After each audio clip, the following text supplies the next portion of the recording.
Philippe Gottas, vous êtes grand secrétaire aux affaires intérieures du Grand Orient de France.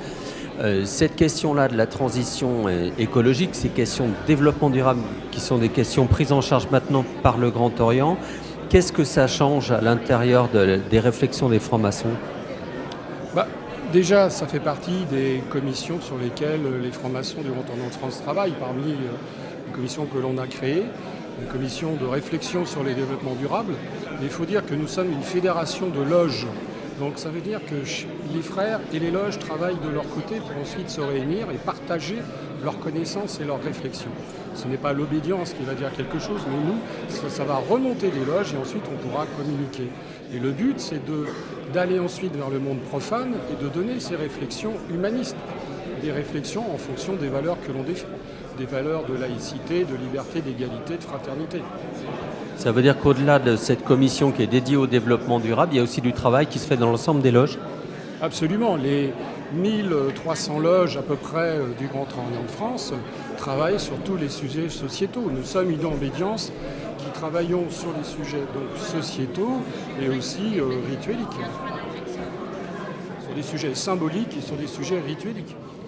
Parmi les tables rondes qu'on a vues aujourd'hui, est-ce qu'il y a des thèmes qui vous ont marqué ou des idées qui vous ont marqué ? Les thèmes, tous les thèmes, c'est effectivement c'est demain et c'est tellement puissant et tellement important que ce que je ressens, c'est qu'il faut vraiment une concertation entre tout le monde, parce qu'il y aura automatiquement des perdants et des gagnants à l'instant T, comme on dit, ceux qui vont perdre un travail, mais il y aura aussi des créations d'emplois. Et aujourd'hui, vu que l'emploi, ce sont des cotisations sociales, il y a plein de choses dessus, les Français sont vraiment touchés par l'emploi. C'est une des premières interrogations qui se posent pour leur avenir. Je pense qu'on a du mal à communiquer là-dessus, il faut plus de concertation entre tous les acteurs du développement durable, de cette transition énergétique qu'on ne sait pas trop souvent où on va. On entend différents sons de cloche et il y a donc des interrogations. Donc il faut justement pouvoir parler de tout ça, comme il y a en ce moment des orages. Eh bien, effectivement, c'est le réchauffement climatique. Je pense qu'il faut pouvoir parler de ça. Et ça donne justement des faits précis. Et c'est ça qu'il faut pouvoir parler avec tout le monde, mais avec tous les acteurs. Et c'est ça qui est important. Il ne faut surtout pas culpabiliser les gens, je pense, parce que nous, on dépend de nos parents. Nos parents nous ont dit consommer, c'était après la guerre.